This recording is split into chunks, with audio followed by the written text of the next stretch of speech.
Welcome to the Emotional Eating Unwrapped podcast. I'm your host, Alana Kessler, an emotional eating and weight loss coach for women looking to fall in love with eating, create healthy attachments with food, and lose weight sustainably. Hello and welcome to Emotional Eating Unwrapped, a new episode this week that I'm really excited about. I have a really special guest today.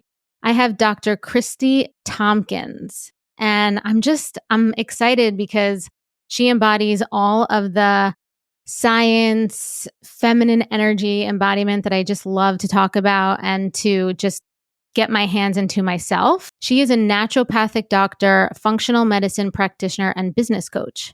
And she has a special focus on women's health conditions, mind-body medicine, and conscious entrepreneurship.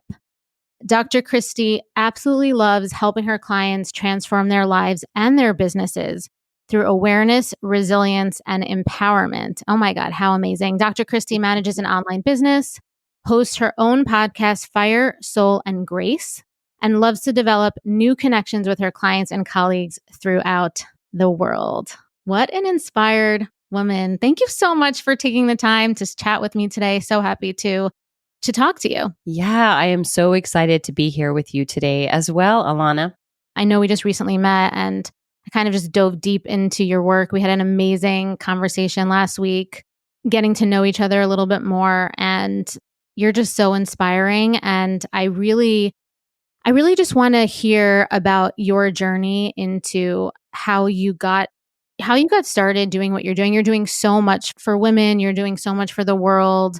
Your vision is huge and just so impactful. And I'm kind of one of those people that just loves getting to the root cause and the root of the beginning of everything. I think you are as well. So yeah, I would just love for you to share how everything got started for you and take the mic, so to speak. Yeah, thank you. So I don't want to go back too far, but my background's in nutrition. I think you've got a background in dietetics or nutrition as well. So that's what I studied many years ago. And to this day, I still love to talk about the nourishment and the medicine of food. Obviously, we need to eat to survive, but it's also medicine. It's also therapy. And I love seeing the transformation, have seen the transformation in my own life. And I've also seen it in the lives of my clients. I went through some health problems back in my 20s. This is before I went back to school to become a naturopathic doctor. I had some health problems. I had hormone symptoms. I was always skipping periods. I had amenorrhea. So I was always like, is it going to come this month? Am I going to get it? What's going on? Is this normal? And kind of reflecting back, it was probably related to stress, emotional stress, not enough progesterone in the second half of my cycle, maybe some food sensitivities, IBS, a whole assortment of other symptoms in retrospect that I can see now. But it took my body a really long time to get to that point where it felt safe and it felt peaceful and grounded. And I also sought out the help of functional medicine doctors, naturopathic doctors many years ago. They helped to support my body from a botanical perspective, from a nutritional perspective, and I was able to start getting a regular period. At certain times in my life, I'm one of those people that I think we're all sensitive to stress, especially chronic stress. But for me, that was the one place that it hit the hardest is my reproductive cycle. So a lot of hormone symptoms. I had some skin issues. I had like cystic acne.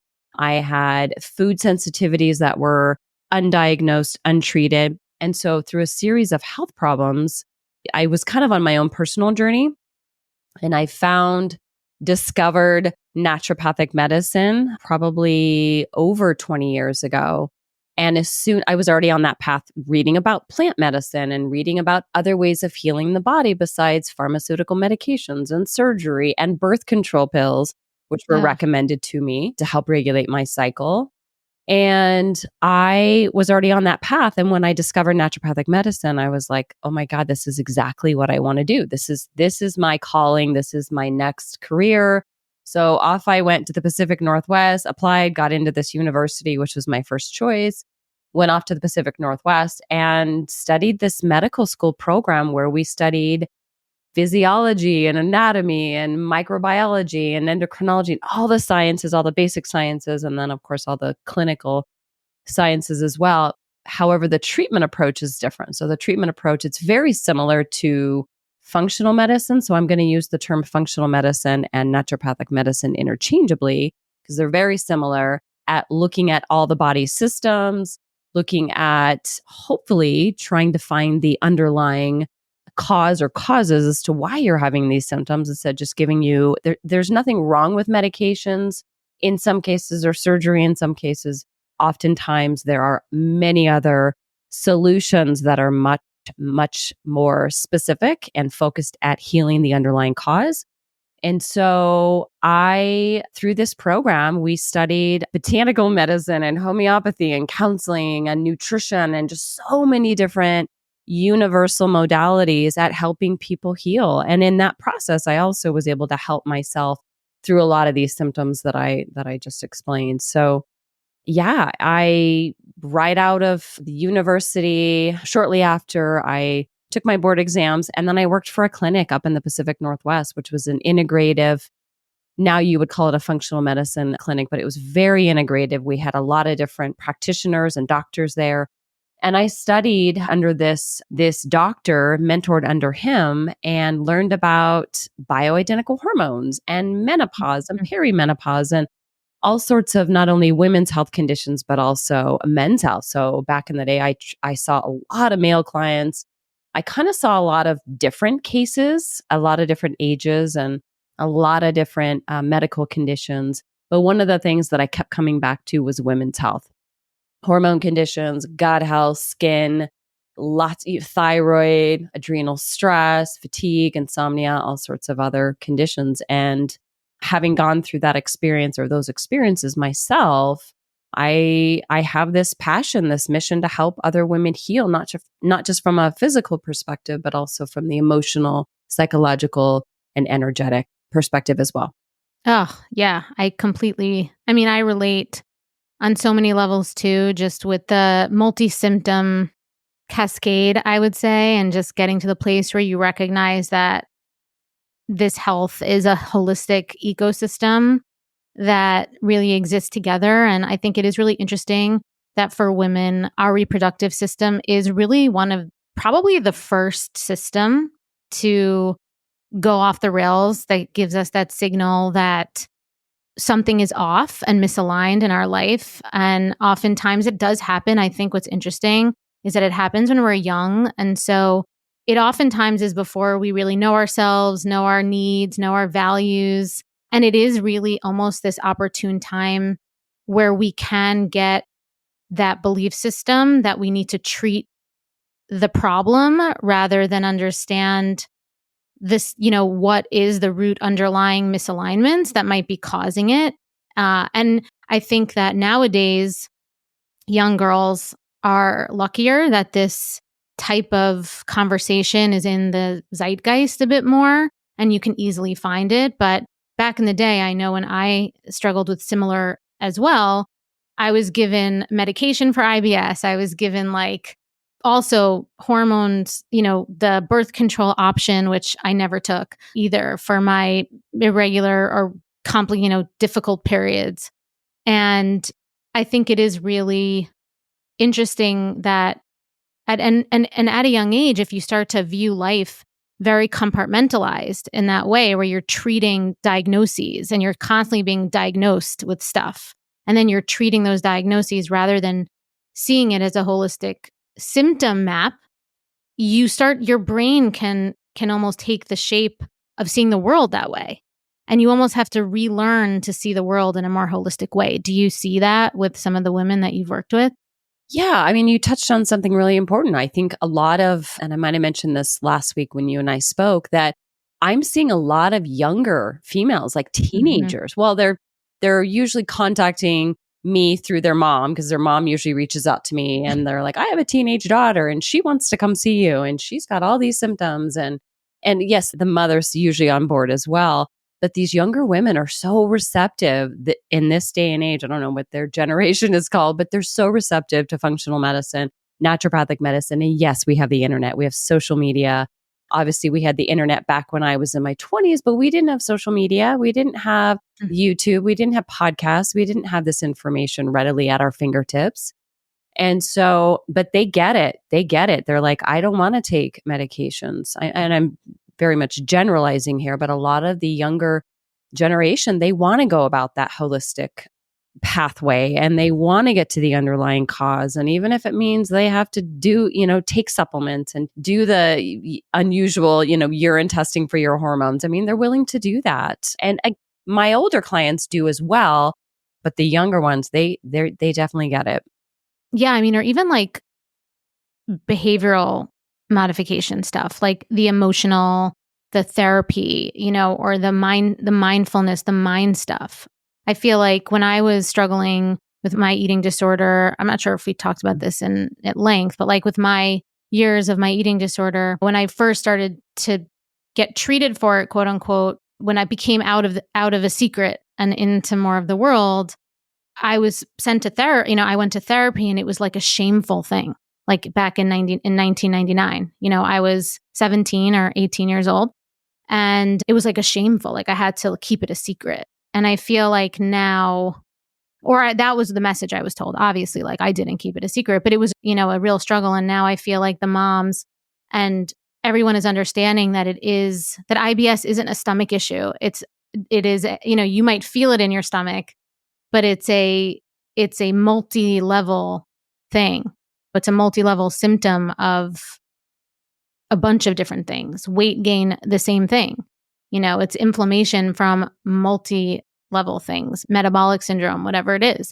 And so I do think that the acceptance of different modalities that might seem like they don't have anything to do with the organ that you're talking about, that the treatment plan might actually be a part of. The treatment plan might include some other area or some other modality is more accepted these days. Yeah, and that's exactly it. You just nailed it there with figuring out what's going on with the body. And it's easy. And I hear this all the time from my clients, prospective clients, that, you go to Google or you open up your device and you're like, oh, I've got this symptoms. What do I have? And it's easy to guess or to think, oh my God, I think I maybe get a little paranoid at what might be going on.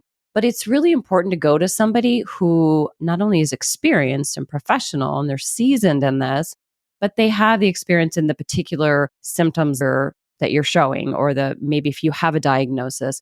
But the interesting part here, or the key, is that it can be related to your blood sugar. It can be related to your stress. It can be related to the stress of your relationship. It can be that you hate your job. It can be that what you're eating, you think it's healthy, but it may be causing more inflammation, even though society and textbooks say, oh, you should be eating this food. And so it's really important to go to somebody who can kind of look at this from a much broader, bigger perspective, kind of like an eagle flying above and looking at all the landscape down below, but also kind of look at your body systems and each organ from an individual perspective, a smaller, more sensitive view lens that can figure out, oh, it actually is related to not just this one thing, but all these different things too.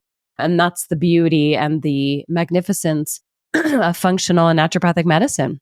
Absolutely. I completely agree. I fell in love with functional and, integrative medicine years ago too. And also I got not as deep, definitely not as in-depth as you. I'm not a doctor, but I got certified in functional nutrition and Ayurveda. And so really just harmonizing your own rhythms and your own body and really knowing yourself, and really seeing yourself from that witness mind, that like bird's eye view is so important.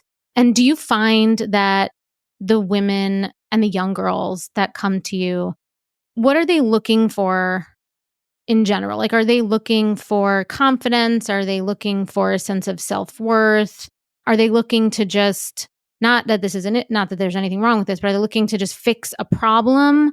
Because I know that you and I both, connect on this, that feeling confident in your skin, and that starts with harmonizing your body, your energy, your life, the action that you take in your life.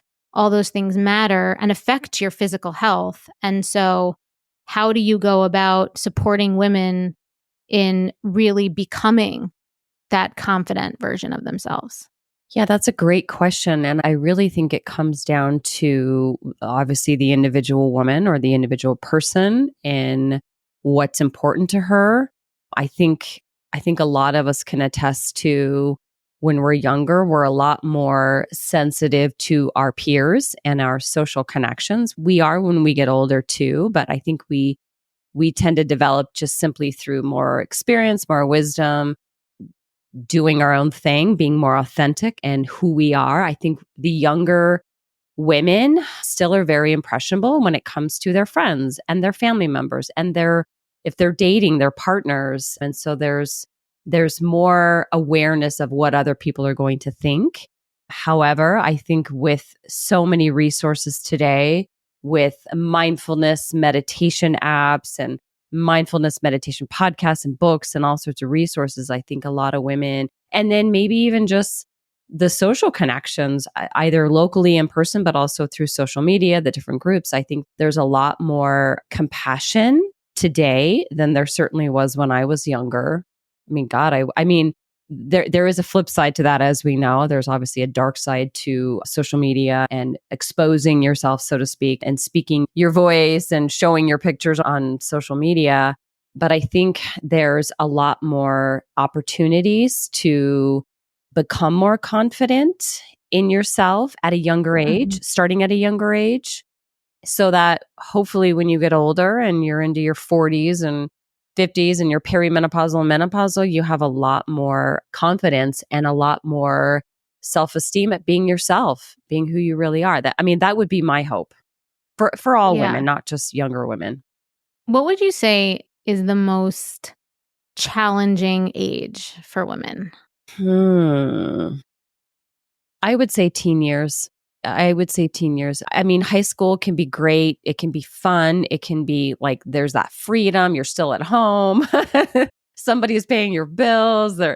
You know what I mean? But I think you're still so sensitive and so heavily influenced by what other people think and how you look. And are you going to go to school? What school are you going to? And how you dress and what car you drive? And how does your skin look? You know, if you're breaking out, even though like so many other people are breaking out too, or especially, you know, being a female, you're on your period and you're gaining weight now, and all of a sudden your body's changing. I do think it does get better with each generation, or not generation. Well, yeah, that too. with each decade, I think it usually gets better. I mean, you just develop more confidence and you have more life experience, and maybe you get married, maybe you don't, maybe you're divorced, and I think with each decade you have more and more experience and that opportunity to really go after what you want in your life. And I think there's a lot more young entrepreneurs today than there ever has been. And I think that's incredible, because back when I was younger, I mean, I never wanted to be an entrepreneur. Are you kidding me? I mean, that was the thing, is you go to college, you get a job, you stay there for however many years or decades, and then you retire. But nowadays there's so many incredible business owners under the age of 30, definitely under the age of 40, who are crushing it out there. And so kind of going back to your original question, I do think the younger, more impressionable years can be a bit challenging. College, you know, it's like you're in your 20s and you're developing different types of friendships and different types of relationships. If you went to college, if you didn't, that's okay too. I just think that, and then you're still under the control of your parents. You're still, you're financially dependent on them, and you can't really make your own decisions, but yet you want to, because you're now a teen. So, but it does get better. That's been my experience and the experience of so many of, you know, the people in my circle. I agree. I mean, for me, my 40s has easily been my best decade, mainly because I just feel so much more that self-permission to be myself, you know, and I think that it was a lot of unlearning, being kind of that bridge generation as like a Gen X millennial. Really just, I was like, I really do feel like looking back, they're going to see that this generation is, you know, was a crazy time. And I am curious, do you see that difference in those micro generations of like Gen X, the millennials, and, and maybe the younger millennials, I feel like, do you see any? Because I know that the women that I work with are primarily mid 30s to mid 40s. And I do think that that is the older millennial kind of Gen X cusp. And I do find that it has been a really challenging time to navigate and almost assimilate the way that the values of the world has changed, like the opportunities and also what we know as far as, which I think are good. And you touched on it. It's like, it's so great that we have self-expression, but it can like teeter over into exploitation. And there's a boundary that I think our generation has that, is a good safety net, sort of safety lever. But there is that almost, what's the word? Like when you have training wheels on something that I think maybe hold some women back and create a stress in their bodies. Have you seen different experiences of life in those micro generations?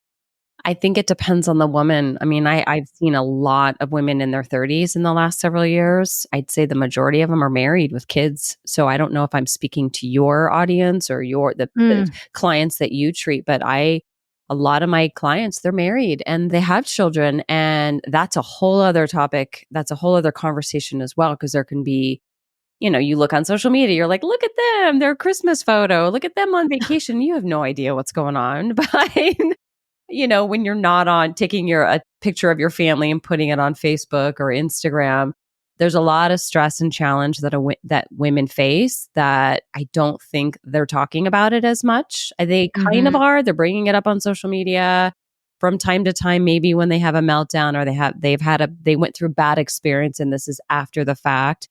But I think there's a lot more struggle. Maybe there always was, but there's a lot more expectations that women are expected to uphold and to be and to look a certain way and to act a certain way and be a certain way and be successful, but also be a great mom and a great wife and make sure you go to the gym, make sure you eat super healthy and make sure you take care of everybody else. And I think it's impossible. So This isn't necessarily spoken outright with the women that I talk with, but I can sense there's a lot going on. And then as women get into their 40s and 50s, if they have aging parents, that's added on to them as well, especially if you're a female, because typically, again, generalizing, but a lot more women that are older take care of their parents, or they're the kind of the power of attorney, so to speak. And I just feel like there's maybe 50 years ago, there wasn't as many women in the workforce and it wasn't even expected. And if you didn't work, that was okay. And I think it was a smaller percentage that did actually get a job or go to medical school or become an attorney or get into politics. But nowadays, I feel like women are like, I'm not working, but I'm taking care of my kids. But is that okay? Should I be working? Or the opposite is true. If you don't have children and it's just you and you're just taking care of yourself and maybe you've got a partner, it's like, are you selfish because you don't have a family?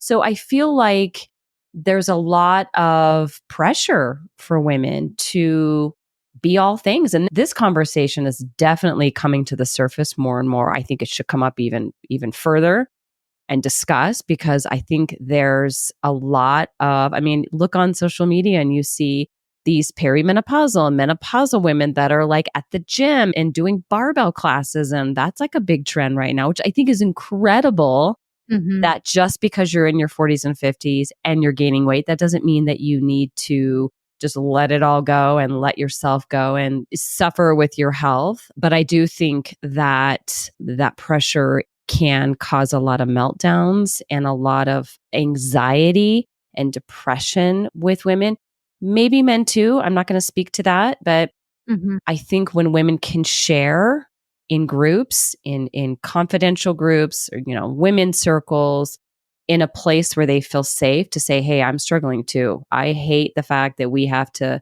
do all these things and wear all these hats and still keep it all together. I think that awareness is going to help shift things quite a bit.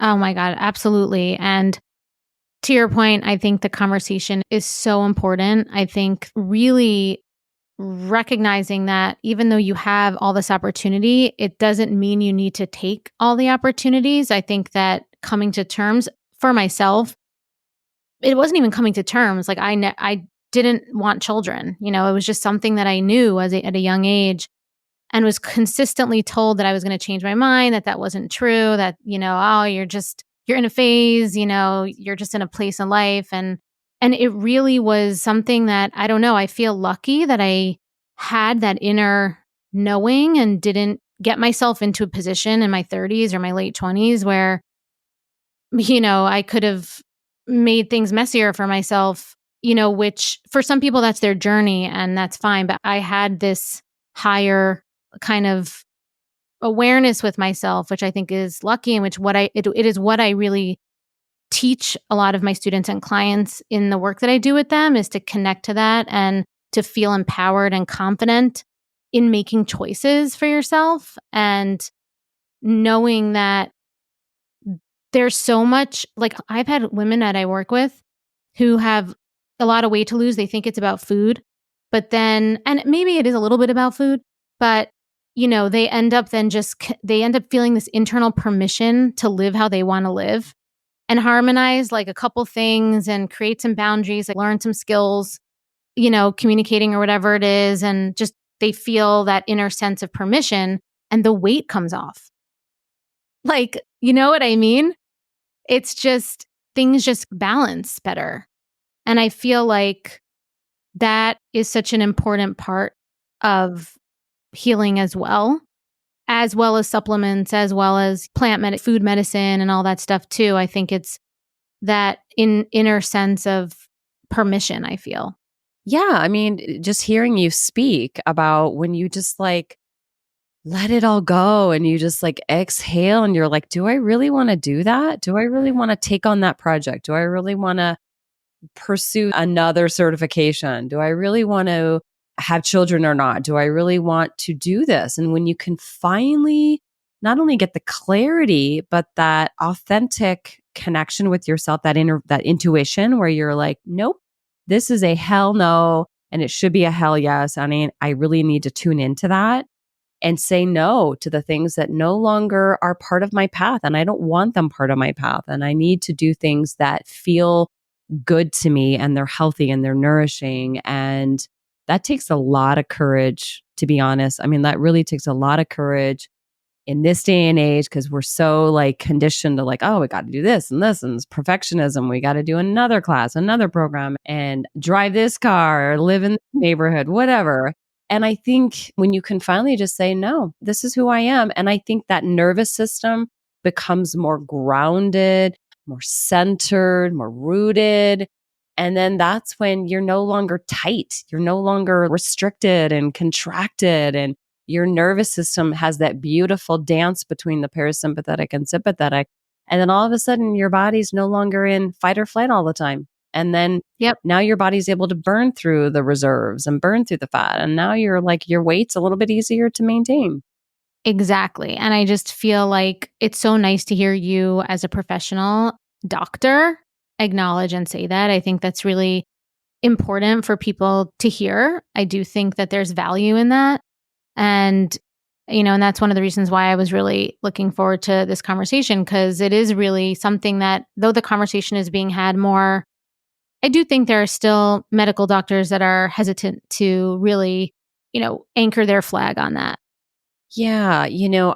Sometimes I feel like I'm in a bubble myself, because I do know, yes, there are still doctors that are very, and not just conventional medical doctors, other types of alternative, holistic, functional, and naturopathic doctors. Sometimes we can get very, what's the word? We're very guarded in our way of doing things. And this is the way we've always done it. I mean, there was this recent interview, was it Dr. McDougall? I think he was like the vegan physician that just passed away. And he was a big, staunch advocate for a vegetarian diet and the many advantages. And he didn't want to see another possibility of eating animal protein or eating other types of diets.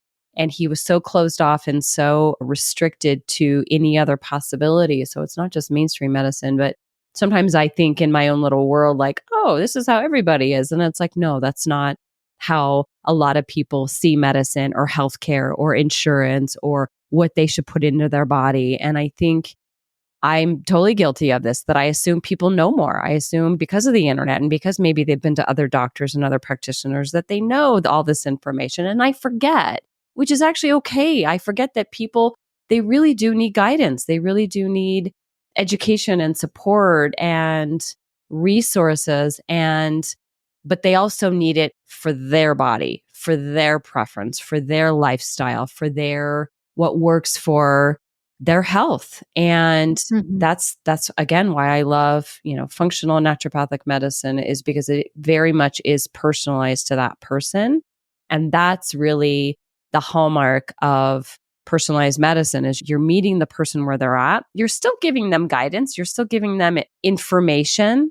Like this, I really think this might be something that would help you. I mean, I have seen a fair number of clients over the years where they eat a certain way and they think that's the way they've always done it and that's the way they have to do it for the rest of their lives, or they've always been a runner, or they've always done this in their life. And it's like, well, is that really working for you? Can I show you maybe another possibility?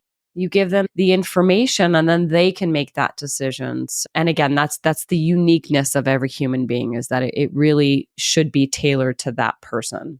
For sure. And then them taking that action, being awake to the feedback they get from taking that action, and then hopefully, iterating or really just accepting that verified experience to further enhance the behavior change, hopefully.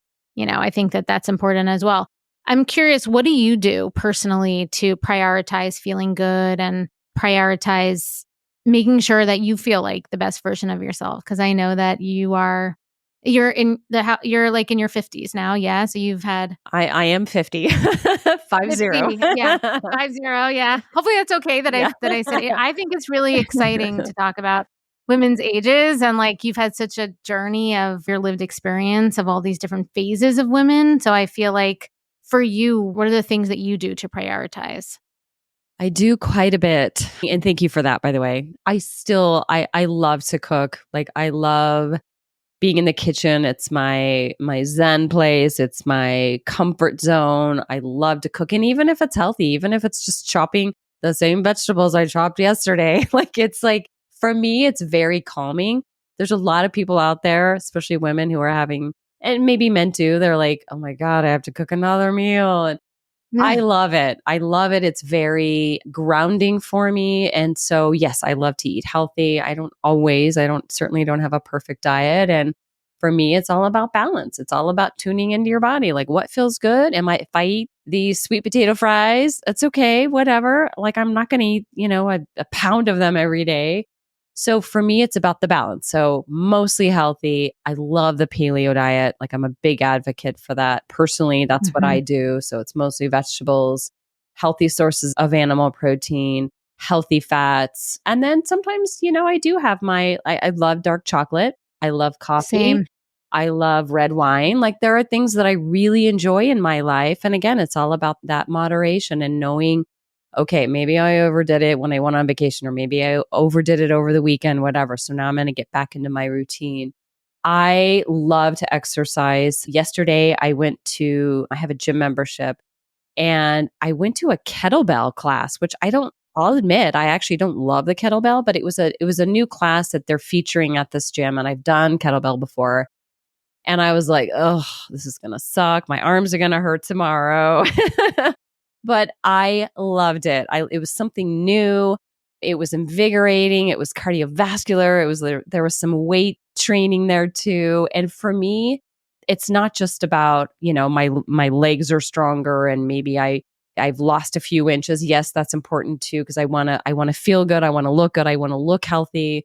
But for me, it's a stress relieving activity, and not only stress relieving, like if there's something bothering me or something plaguing me and I can't quite figure out a solution, for me, it's very meditative.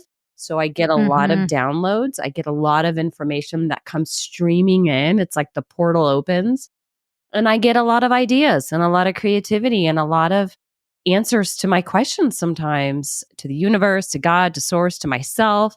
And I get a lot of those insightful downloads when I exercise. So for me, it's stress relieving. It keeps me healthy. I usually enjoy it, whether it's at the gym. Sometimes I'll do like at-home workouts through YouTube, which I discovered during the pandemic. So good. Or going for a walk in nature. And then, obviously water intake. And then another piece that I'm going to add in here, which I think is so important, and it's become even more important to me in the last several years, is my social connection.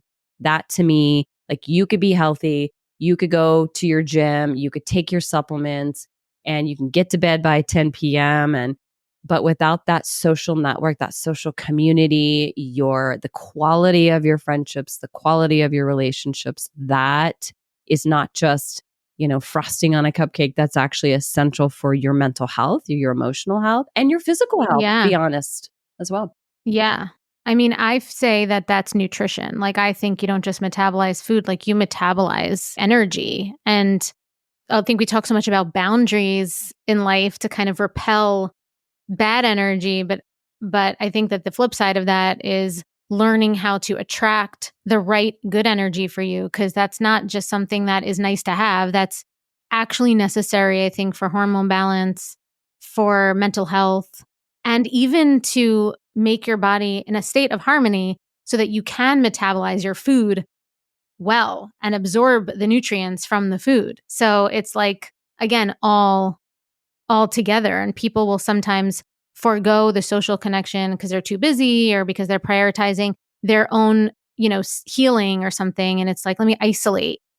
And not to say that there's not a value in solitude, right? And that's a whole other conversation, the difference between isolation and solitude. But, I do think that it is a skill to be social in a way that in a way that's nourishing. And I think that it does combine boundaries and receiving.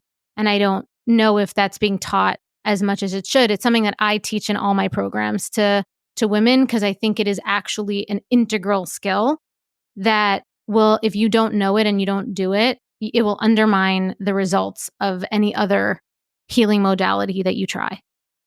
Yeah. And you brought up another good point about eating in community, not just being around people. And yes, it's the quality of the people and the caliber of the people. And do you want them in your inner circle? But eating in community, like we used to so many years ago, and having those social dinners or social meals that you would share together, I think that's so important. And yeah, sometimes we can maybe overdo it and maybe eat too much because we're around other people. We see other people eating, the mirror neurons. We're like, I'm going to have another serving or another glass of wine. But I think sometimes you brought up something really important about when you're in the company and in the presence of other people that you really enjoy and really respect, and it's supportive and it's a nourishing, nurturing relationship with those people or that one person, you are going to digest your food better. You are going to be more in that relaxed parasympathetic state, and you are going to assimilate and absorb your food. And you're also going to secrete more oxytocin, whether you're touching them or not. You have more of those feel-good hormones and serotonin, and that's also going to support not only your mental health, but also the health of your physical body, because you are getting those nutrients. And so I think that's a very, very big issue, even though the pandemic's gone or it's hopefully resolved. I think a lot of people suffered not just from having to wear masks and not being able to see people smile, but that disconnection from other people and being able to share those experiences, especially for people that lived alone. If you had families, there was probably way too many people in the house. But for those people that are single or are not in a partnership, or maybe their kids moved away or you don't have children, I think a lot of people really struggled with that connection and sharing meals and sharing conversations. Or even in a toxic partnership, right? Like a partnership that maybe is not supportive, right? Like just being around somebody and having somebody isn't best if it's toxic. So I feel like that's super important. And I also feel like there's that extrinsic trigger for the disconnection, but then there's also, I think, the societal girl boss hustle culture stuff that I think, and kind of circling back to what we said before, where women could do it all, where they are prioritizing, quote unquote, doing it all, and there's no time for connection, and it feels like it's being deprioritized. I think that is a problem. And I think that it really is about getting in touch with your core values and needs, and then recognizing that there might be some quote unquote sacrifices that you have to make. And it's unique. It's not like, let's say you turn down some sort of work opportunity for something more socially related or relationship related. It's up to you to say to yourself, oh, I'm not all of a sudden becoming like a 1950s housewife again. It's up to you to be like, no, I'm making this decision because it's in the best interest of my nervous system and my hormone health. And it's not black and white. And I think that level of clarity and individuation is key to being healthy as well. Yeah. And, kind of going back to, I think the pandemic brought up a lot of opportunities for coaching. I joined so many, maybe too many, women's mentorship coaching programs during that time from actually right before 2019, all the way through the pandemic. Not only just to help scale your business or increase your income, but also just that female connection. I would say the majority of the groups that I belonged to were mostly women.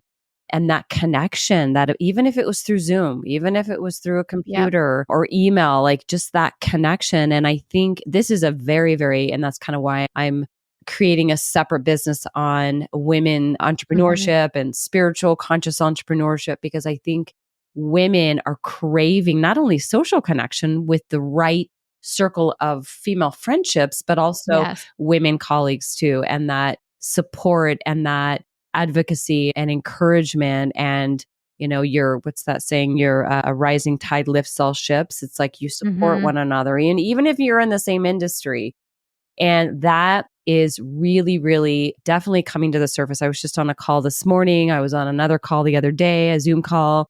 And it's such a big, big thing right now. And fortunately, yes, now we can meet in person. We can also meet through Zoom, but that is something that is really going to change the game for women in business. Is you don't have to do it alone. It's easy to do it alone, and you think you have to do it alone. And I'm totally guilty of that.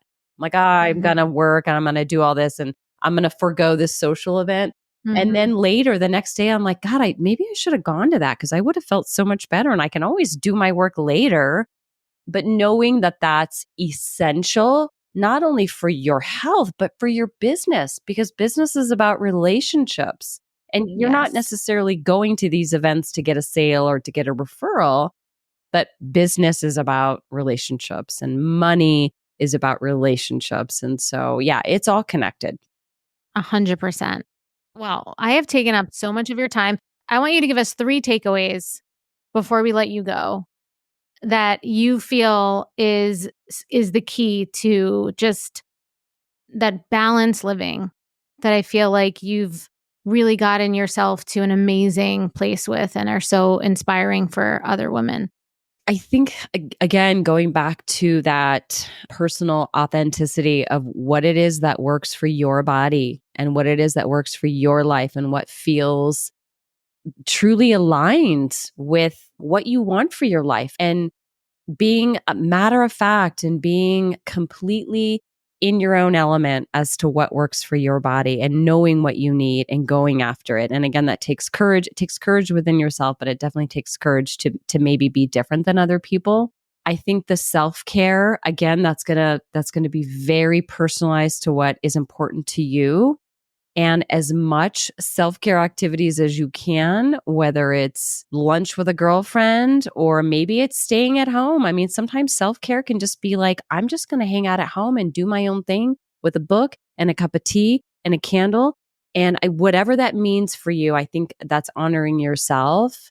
And again, kind of going back to the power of relationships and the power of community. And I do believe community is medicine. And I think it can be incredibly healing because I think we can do so much more in the presence of others and with the support of others. So it's knowing, kind of like we talk about the balance of food and everything in moderation, the same thing with your life, knowing when you need that alone time, but also knowing when you need to reach out for help. Oh, amazing. That's such great advice. I feel like If you're listening, just pause, rewind that last minute, and just re-listen to that on loop for sure. Kristi, tell us where we can find you, the best ways to connect with you. Love to hear it. Yeah, you can find me through my website, Dr. Kristi, and doctor is spelled out, Kristi spelled out, DoctorKristi.com. I think that'll be in your show notes. Instagram is Dr. Kristi Tompkins, completely spelled out. And that's pretty much my name on Facebook, LinkedIn. I kind of dabbled a little bit in TikTok, but that's still a little bit intimidating to me. I have an account. Can't do it. Thank you so much again for this conversation. So amazing. I'm just so delighted to have you on. And for everyone listening, thank you so much again for continuing to listen to this podcast, continuing to share. Please subscribe. Please leave a review. We're on Apple, we're on Spotify, and I am here every week sharing new episodes on self-love, self-confidence, overcoming emotional eating, helping you with weight loss, sustaining it for lasting change. And so until next time, I'm Alana, and thank you for listening to Emotional Eating Unwrapped.